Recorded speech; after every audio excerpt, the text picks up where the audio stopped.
Hello everyone, this is VJose32 back again. This is the daily deck.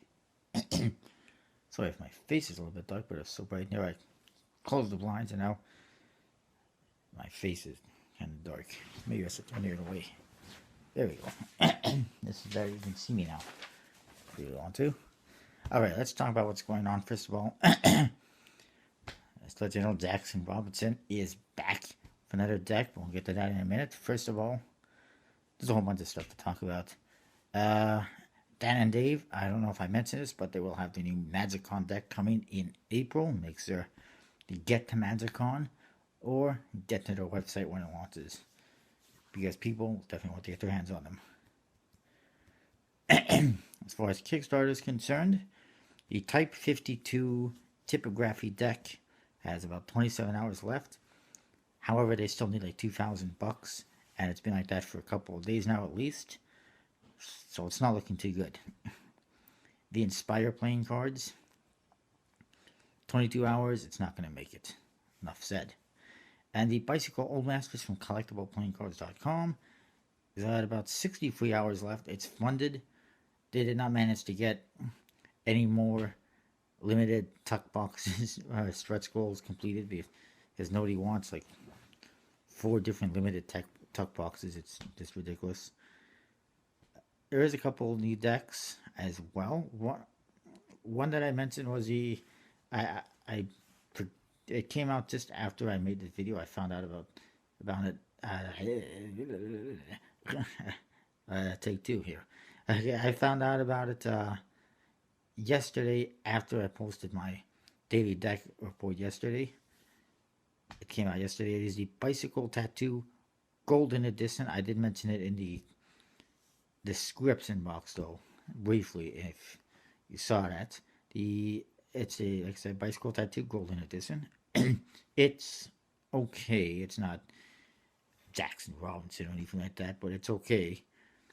They're only looking for $8,000, which seems a little bit low, but perhaps they got financial means to cover the rest. I don't know.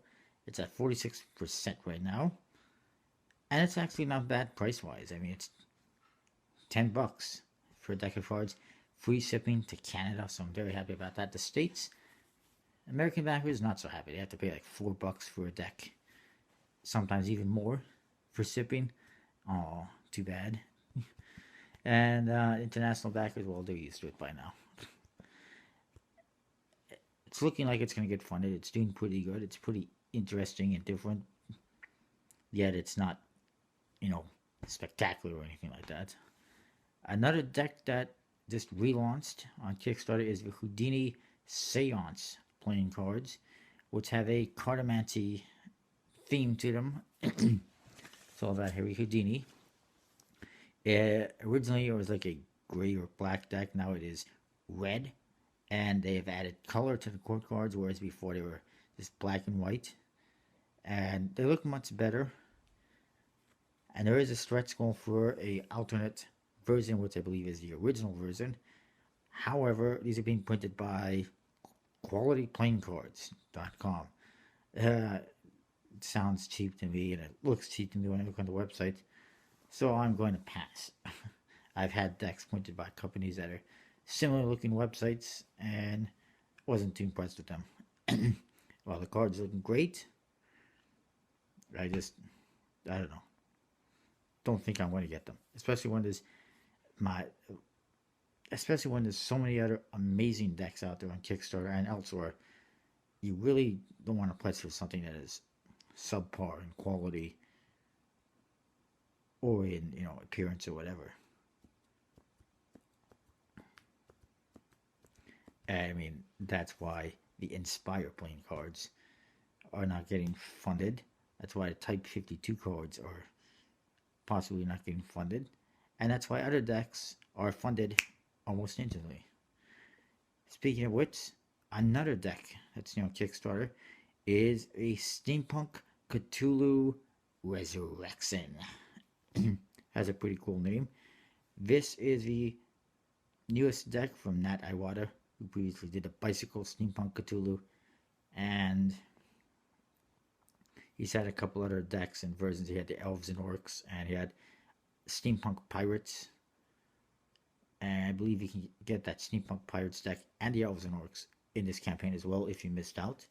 The reason why he's doing this is because it's basically the same deck as the first Kickstarter campaign, but he's changed it up a bit. It's no longer white faces, it's got dirty faces and dirty borders, and some other differences to the faces. And I think they look pretty cool. And I definitely pledged for it.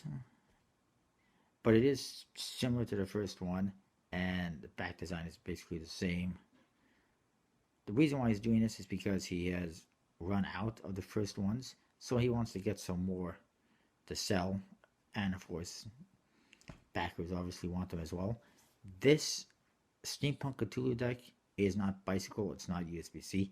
It is the first one on Kickstarter to use EPCC, the expert playing card company, known for creating lots of decks for Conjuring and Arts lately.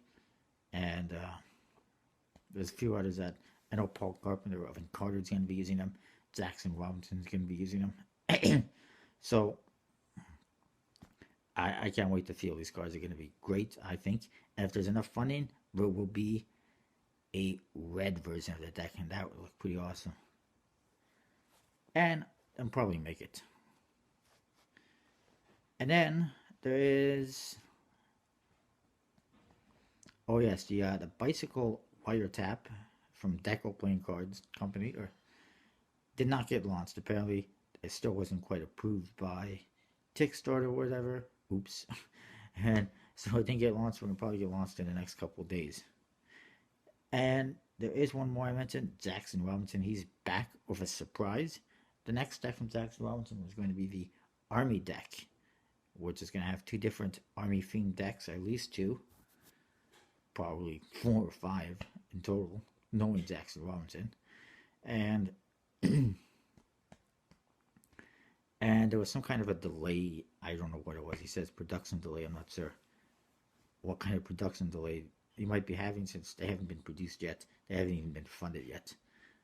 But anyways, he did come out with other decks. The Independence series, now on Kickstarter, it's almost funded. He's looking for $65,000. It's a lot, but it's almost at $50,000 right now. It'll be funded before the end of the day, I'm certain.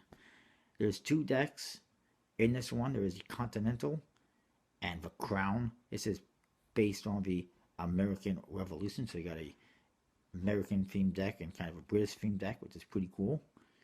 The Continental is blue, the Crown is red. There's also limited edition versions of the Continental and the Crown. Same colors, similar back design, but a lot more detail. Whereas the standard editions are a little bit more simplified, but still amazing. However, if you want to get one of each, it's going to cost you $95. If you want to just get the 2 limited decks, it's $75. The standards, a lot less money. I'm thinking $25 for both. I'm not sure. I can't remember exactly. Sounds about right though. But they look amazing as usual. I don't know about differences to the faces between the 2 versions, but I do know for sure that there's different aces in the 2 different versions of the limited and the standard, and the back designs are different. Court cards may or may not be the same. There'll probably be some differences, but they'll probably be similar. And same with everything else, and the jokers will probably be, similar or different. I'm not sure. I do know that the standard ones are going to be USB-C.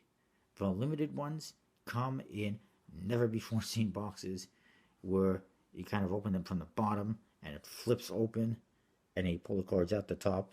So the tuck case, basically the flap comes all the way, the flap of the top of the box comes all the way down the front and into the bottom. Bizarre, I've never seen it before. Also, the limited edition ones come in vintage style, wrapped in vintage style vellum paper instead of cellophane. They're all individually numbered on the tuck box. I think it's printed into the tuck box. And they'll have matching numbers for red and blue. So if you get one set, they'll both have the same number on it. And I don't know if it's printing the limited ones, but I'm guessing it had to be the Expert Playing Card Company. I'm not sure, just because they, I know he's going to be working with them on other projects, and as is Paul Carpenter, so I wouldn't be surprised if it is. Although, and he does say that he custom designed that tough box, by the way. Although,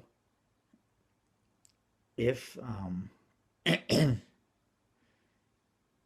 there's going to be enough funding, I'm sure he'd probably go USPC for those two decks, but only like 2,500 of each, and the other ones there might be more.